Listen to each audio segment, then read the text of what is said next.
Boa noite, esse é o Conexão ND aqui na Record News, primeiro programa de 2022.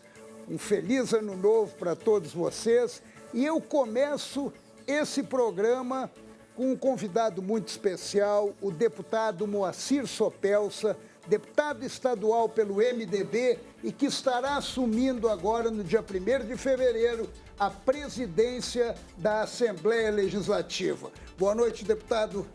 Boa noite, Paulo Alceu. Boa noite a todos os telespectadores. Também, com a tua permissão, quero cumprimentar a todos e desejar um feliz 2022, que possamos poder voltar a nos encontrar como nós nos encontrávamos antes dos últimos quase 2 anos, né? É verdade. Nos abraçar, né? É verdade, porque mudou muito, né, deputado? Mudou a nossa vida. E aproveitando também um belo ano para o senhor e um ano que vai ser um ano desafiador, né, deputado? É um ano que o senhor assume o comando do Legislativo Estadual exatamente no decorrer de uma eleição.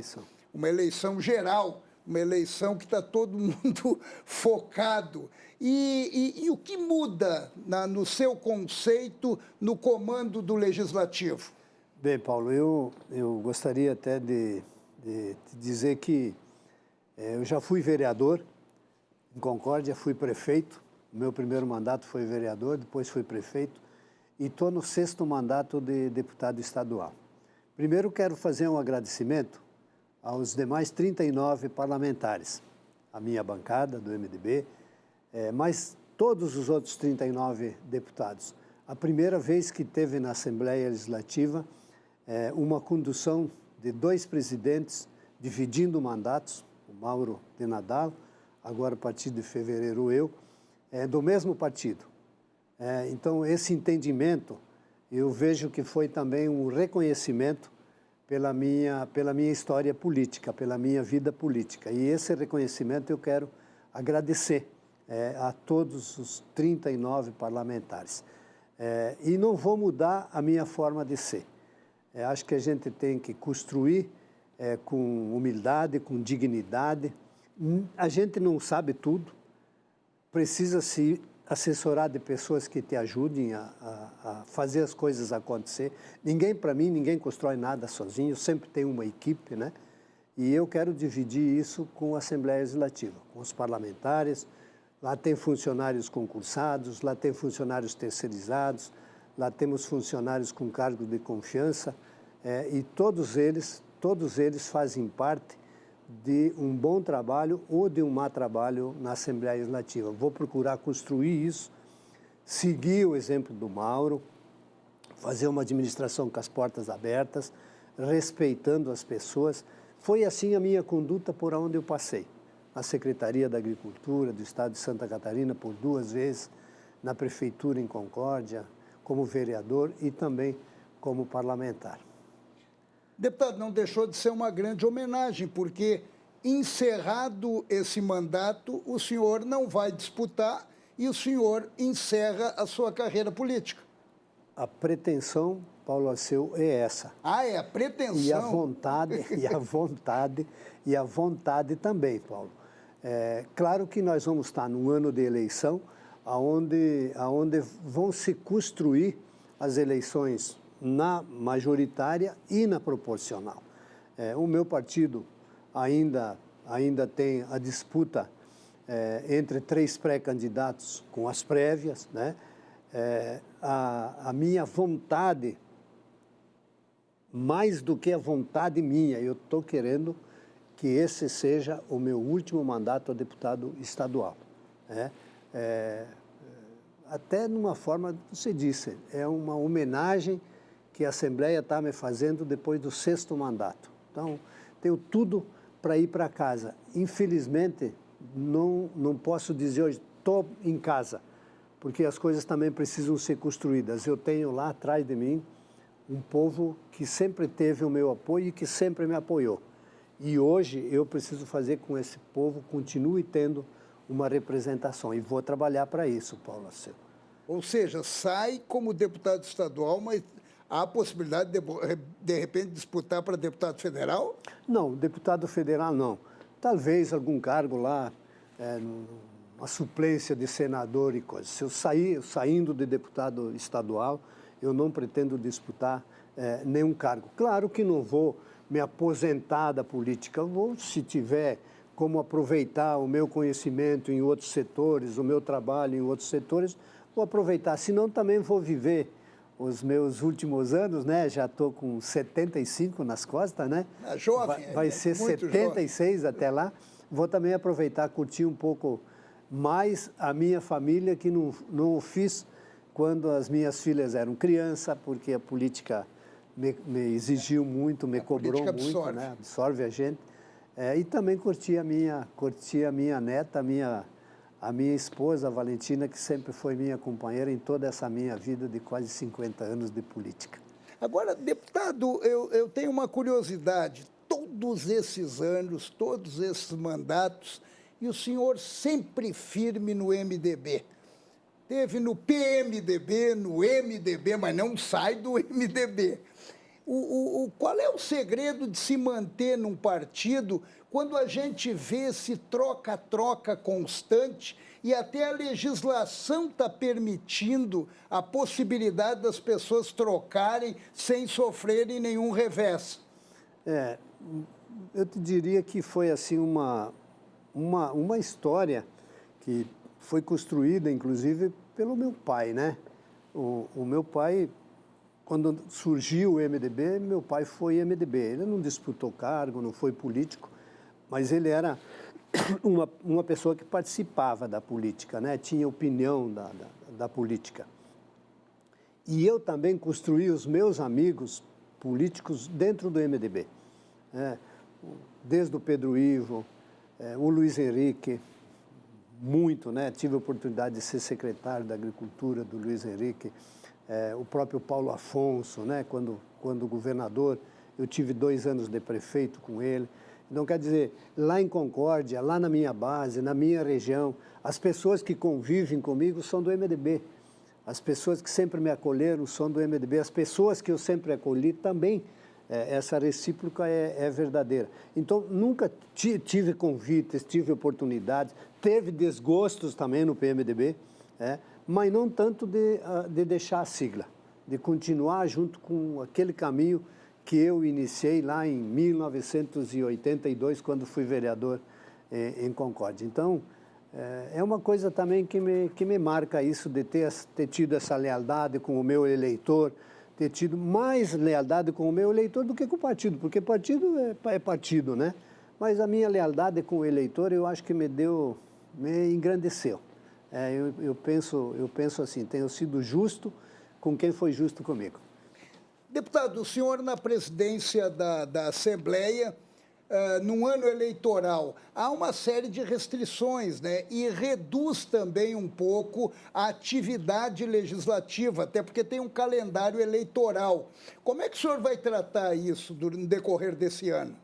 Primeiro, Paulo, quero te dizer que nós temos que respeitar todas as normas, as leis eleitorais, né? A Assembleia não pode fazer diferente.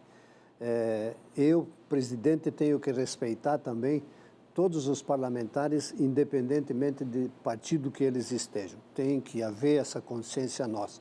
E junto com as lideranças partidárias da Assembleia, junto com os parlamentares, nós precisamos construir um calendário para a eleição. Que seja uma coisa legal, que seja uma coisa justa, que seja uma coisa que dê transparência. E isso eu vou pedir a todos os colegas parlamentares que a gente dispute a eleição, mas que a gente dispute a eleição lá fora, não pessoalmente, não individualmente. Você pode ter um partido, eu posso ter outro, eu tenho a minha ideologia, você tem a sua, eu tenho meus pensamentos, você tem os seus, mas sem que haja aquele ataque pessoal entre o parlamentar.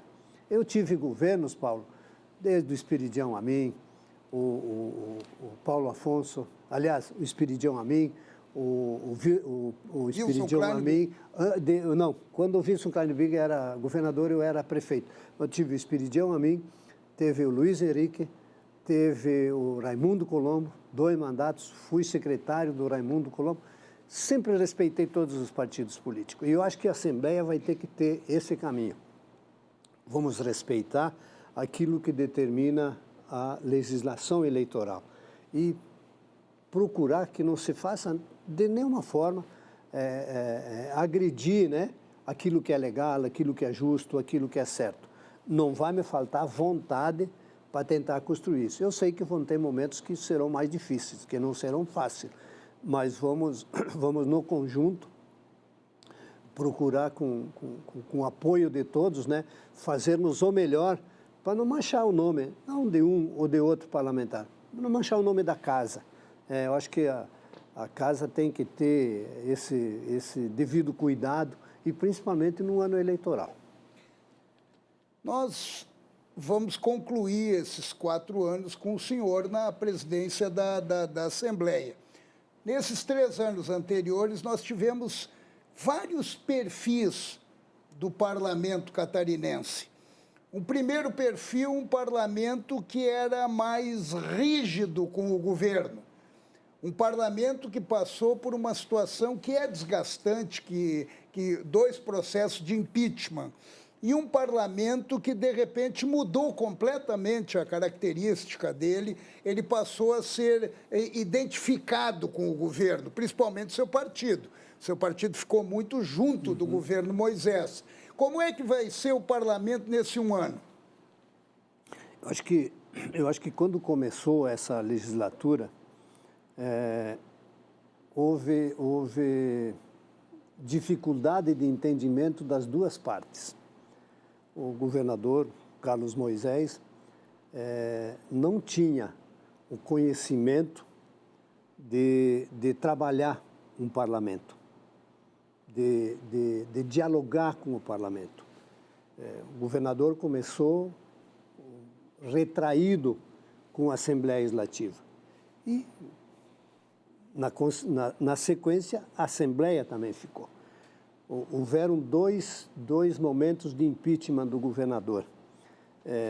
No último momento, afastado Moisés, a governadora seria a Daniela, né? No avaliar, e também aí a avaliação foi dos 2 lados, não foi só da Assembleia Legislativa, também começou a ter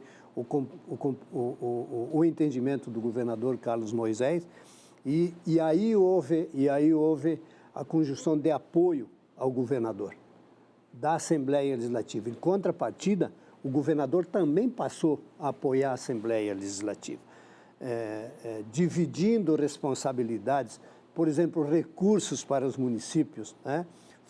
Foi começado a fazer de uma forma republicana, de uma forma transparente, mas o governador entendendo a necessidade da Assembleia, que num primeiro momento parecia difícil, não preciso da Assembleia.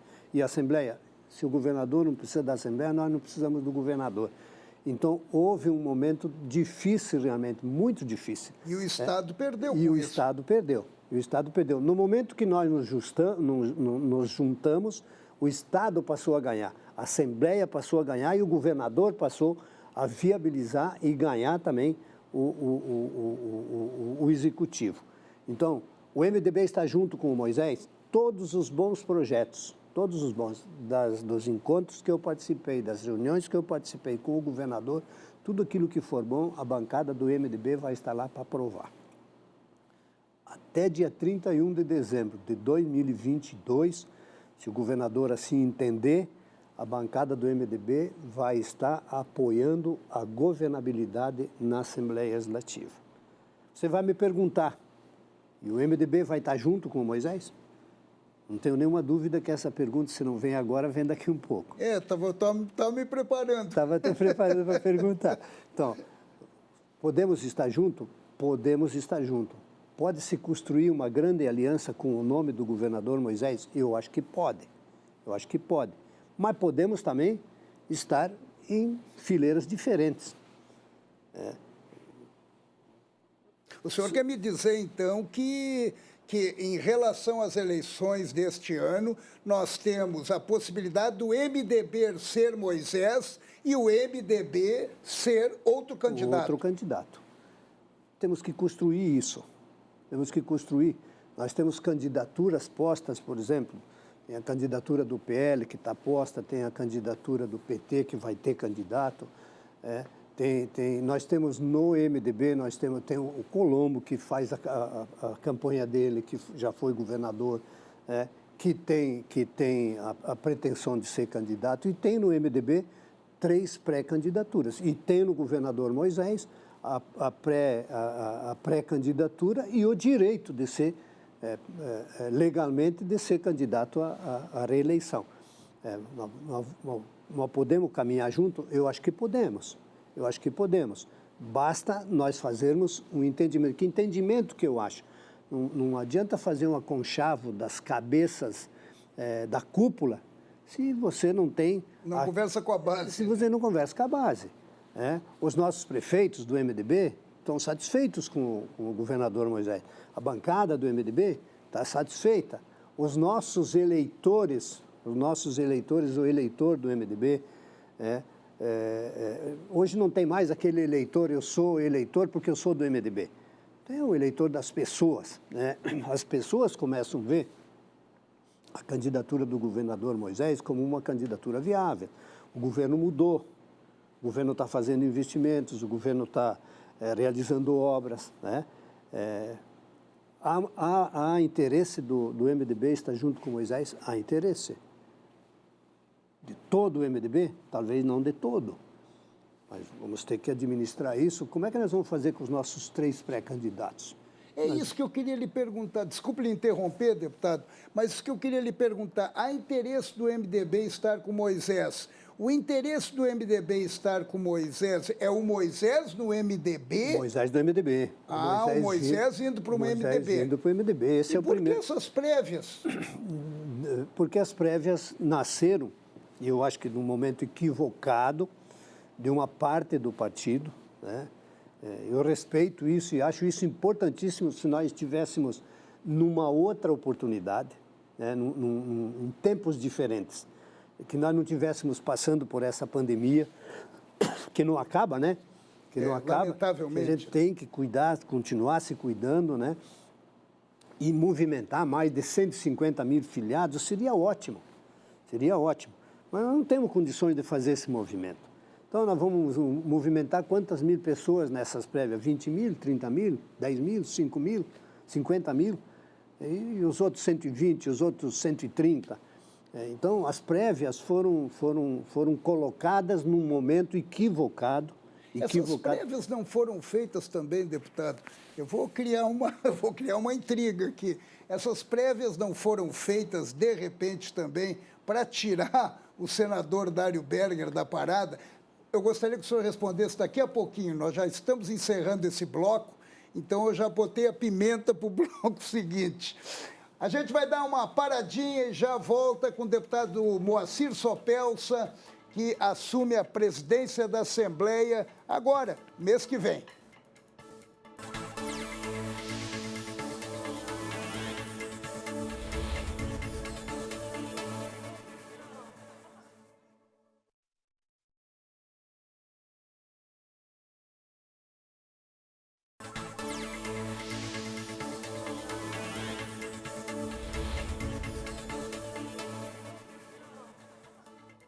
Este é o Conexão ND aqui na Record News. Obrigado por sua presença, que é sempre muito importante. E nós estamos recebendo hoje o deputado Moacir Sopelsa.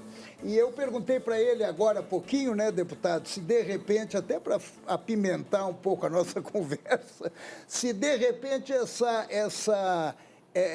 essas prévias do MDB, com a intenção de ter o governador do MDB como candidato natural, sabe, essas prévias não visavam mais afastar o senador Dário Berger? Sinceridade minha, acho que não. Porque quem foi o maior defensor das prévias é um defensor da candidatura do Dário Berger. Quem mais defendeu as prévias naquela reunião foi o deputado Peninha. E o deputado Peninha, claramente, o candidato dele dentro do MDB, a governadora é o senador Dário Berger.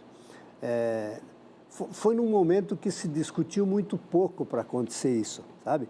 Quando você coloca uma coisa, vai ter movimento, a base do partido vai decidir, a base vai participar, né? Mas a base participaria se nós estivéssemos numa outra situação. Nessa situação, naquele dia, eu estava online. Procurei colocar meu ponto de vista que nós não tínhamos que fazer prévia, não tínhamos que decidir prévia naquele momento. No máximo que nós podíamos fazer era fazer com que os diretórios municipais participassem da escolha de um candidato. Isso já foi feito uma vez com o Pedro Ivo. Exatamente, tá? Isso eu lhe falar. Mas tem um outro detalhe, as prévias também não foram para pressionar o governador Moisés para que se decidisse logo? Uma forma indireta? Eu também acredito que não, sabe por quê? Porque vocês afastaram o governador Moisés. Quando se decidiu que nós queríamos as prévias, sim. Tanto que ele começou a conversar com outros partidos. Acho que o governador Moisés, ele foi crescendo, sabe, dentro do MDB. Ele foi crescendo dentro da cúpula do MDB, dentro do parlamento, os parlamentares. O atendimento aos deputados estaduais, nós temos que ser justos, nós nunca tivemos de nenhum governo.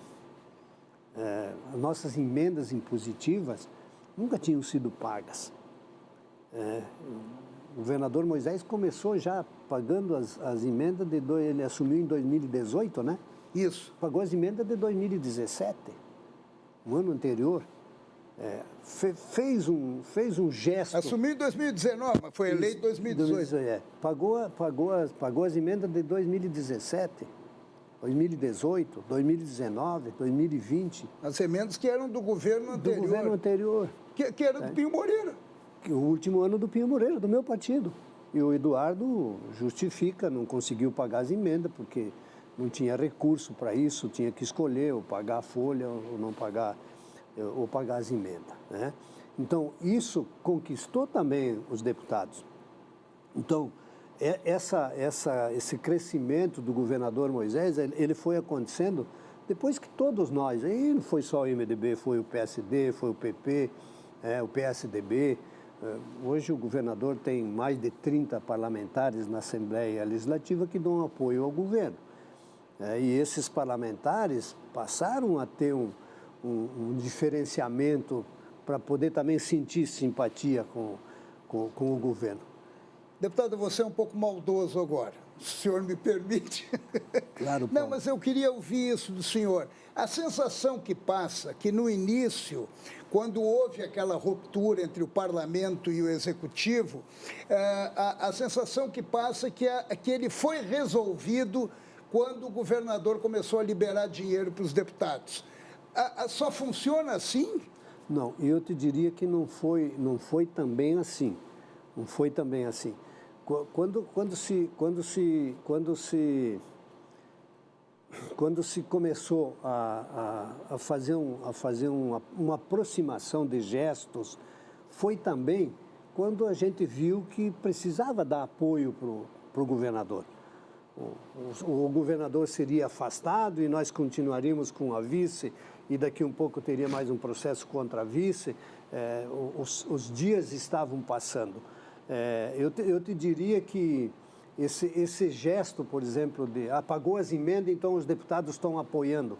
Não, a Assembleia passou a participar do governo, passou a participar, não com cargos. O MDB, por exemplo, tem lá o secretário da Educação, que foi um convite do governador Moisés. Não foi nenhuma indicação do MDB. Eu gostaria que o meu secretário de Educação fosse o Vampiro, né? O deputado Vampiro. A participação do governo, se começou a discutir metas, por exemplo. Se começou a trazer sugestões, se começou a trazer demandas. Governador, precisamos mexer na 283. A 283 é uma paralela da 282 que vai de Concórdia lá na divisa com a Argentina, lá em Itapiranga. Precisa ser movimentada, é um miolo do desenvolvimento de Concórdia Chapecó. Vamos mexer com esse projeto. Vamos começar a trabalhar o asfalto de Passos Maia, Abelardo Luz, vamos concluir, governador, o asfalto de Jaborá, Ouro, né? Essas coisas começaram a ser discutidas com o governo, que até então, primeiro ano principalmente, não se discutiu nada disso.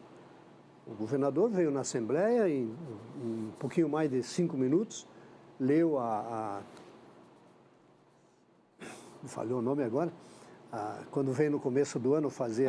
quando ele faz o pronunciamento dele no Legislativo. Ele não durou 5 minutos. Não durou 5 minutos.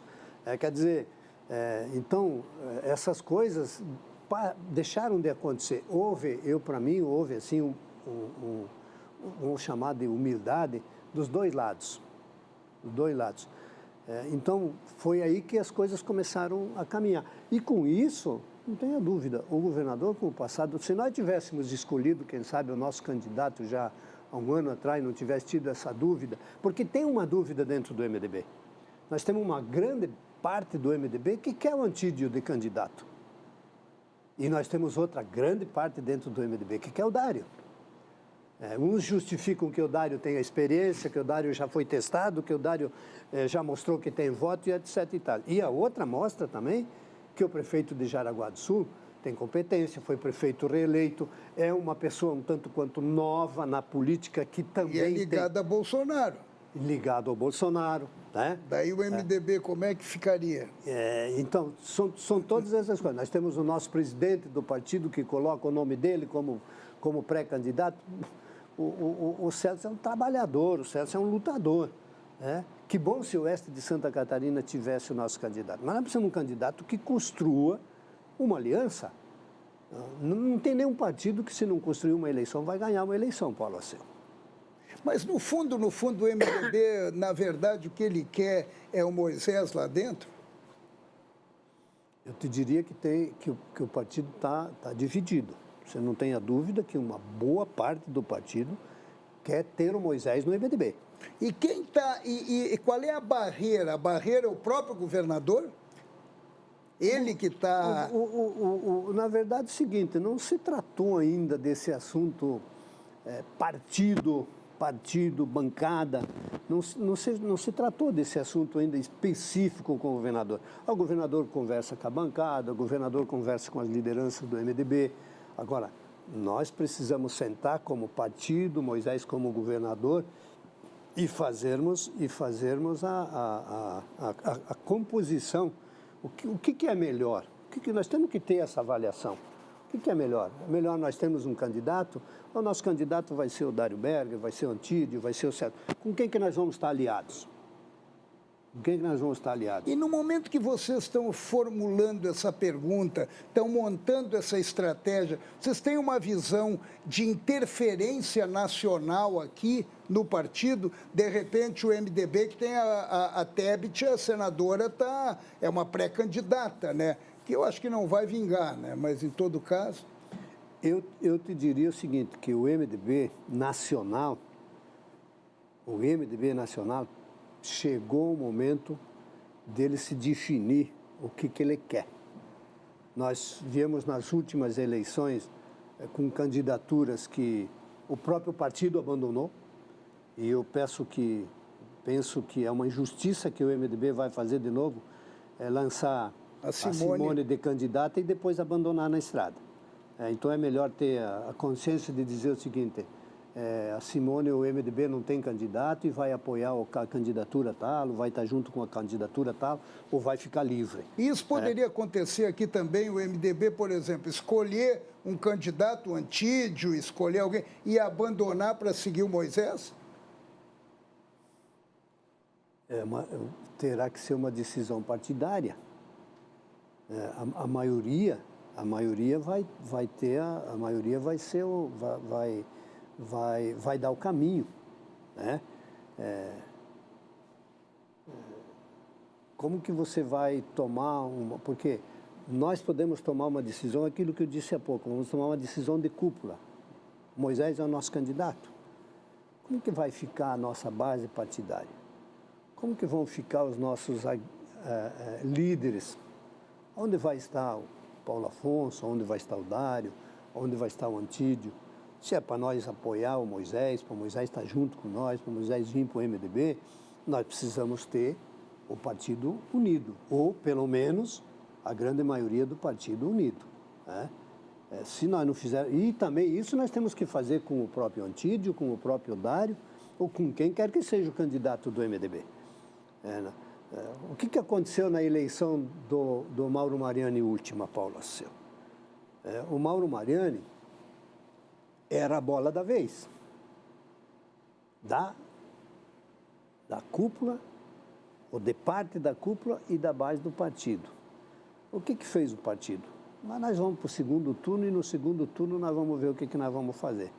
E nós nem fomos para o segundo turno. Então o pessoal diz, mas foi a onda Bolsonaro. Eu vou dizer isso aqui publicamente porque não tenho nenhum receio de dizer. O MDB não perdeu para o Bolsonaro. O MDB perdeu para um MDB. O MDB perdeu para o MDB e perdeu para o Merizio. O Merizio venceu o MDB. O Merizio que perdeu para o onda Bolsonaro. Entendeu? Então, isso o partido tem que reconhecer. E hoje, quando se fala, mas nós temos condições de ter chapa única, que bom. Se a nossa legislação não permitisse coligar na majoritária, tem segundo turno, por que nós temos que coligar no primeiro turno? Então, cada partido tivesse o seu candidato, daí o PMDB seria um partido de novo, forte, um partido grande. Ele continua sendo o maior partido, mas nós não somos mais aquele partido que nós éramos há 20 anos. O senhor reconhece isso? Eu reconheço isso, Paulo. Eu reconheço isso. Onde estão as nossas grandes prefeituras? Nós temos que pensar numa nominata para deputado estadual, numa nominata para deputado federal. O partido precisa se preocupar com isso. O partido está preocupado se vai estar com Moisés, se vai estar com o Dário, se vai estar com o Pedro, se vai estar com o Paulo. E aonde que estão as nossas nominatas de deputados estaduais e deputados federais? Vamos botar no papel. Onde é que nós temos candidato? Vamos ter uma boa nominata? Vamos poder repetir 9, 10 deputados estaduais? Vamos poder repetir os 3, ou vamos para 5, ou vamos voltar para 2 ou para 1 federal? Ou vamos voltar para meia dúzia estadual? Então, essas coisas precisam começar a ser pensadas. Já é tarde, já é tarde. O partido está se preocupando muito em agregar as 3 candidaturas, porque não podemos ser contra esse, não podemos ser contra aquele, não podemos ceder, e estamos esquecendo que as coisas ao redor, elas vão ruindo. Deputado, eu vou aproveitar... Sendo assim, Paulo, franquíssimo, sabe por quê? Não, eu estou pensando... Porque é a minha maneira de ser. Não, porque eu achei ótimo, até me surpreendeu o senhor ter esse reconhecimento que, infelizmente, algumas lideranças não têm, ou têm e não querem expressar. Exatamente. Agora, nós estamos praticamente finalizando nosso programa, mas eu ainda quero lhe ouvir, que eu acho muito importante, no cenário nacional. O senhor acredita que a nossa eleição vai ser extremamente polarizada mesmo? Nós temos 2 extremos, né, Paulo Aceu? 2. Do Bolsonaro e, hoje, pelo que se escuta, da pré-candidatura do Lula, né? Acho que uma candidatura está sustentando a outra. Quando você diz para o teu amigo, eu não voto no Lula, porque você é Bolsonaro. Eu não voto no Bolsonaro, porque você é do Lula, porque você é PT. Então, isso está lá Isso é ausência de lideranças? Também. Significa que nós temos uma ausência de líderes que possam entrar nessa disputa no mesmo nível e, de repente, a gente tem que assimilar 2 extremos? Nós construímos isso, né? Isso foi construído há 4 anos atrás, né? Antes se construiu quando o Lula foi presidente, a Dilma foi presidente, era um sistema, uma ideologia, né? Agora veio o sistema do Bolsonaro, é um outro sistema, né? que tem uma grande participação popular, e ficou a grande participação popular ainda com o Lula. O que aconteceu com o Lula? O Lula foi preso,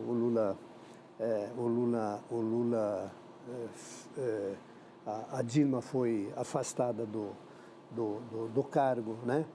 O Michel Temer, quando podia ter construído uma boa reforma, não conseguiu construir pelas denúncias, e a gente sabe qual que foi a principal, né? Poderia ter se construído uma boa reforma administrativa, não se conseguiu construir, também foi uma liderança que se apagou, né? Então, eu vejo que a falta de liderança, que as pessoas possam confiar, que as pessoas possam acreditar.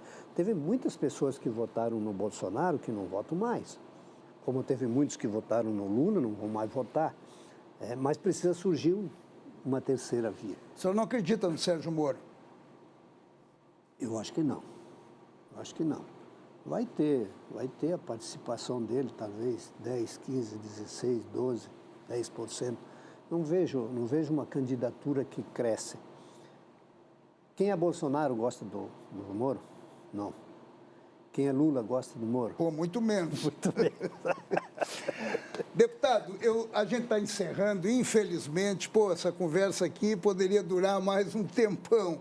Eu queria lhe agradecer muito a sua presença aqui no Conexão ND, deixar à vontade as portas abertas aqui durante o seu período na presidência da Assembleia Legislativa, que eu sei que é uma tarefa árdua. Muito obrigado por sua presença e uma boa noite para o senhor.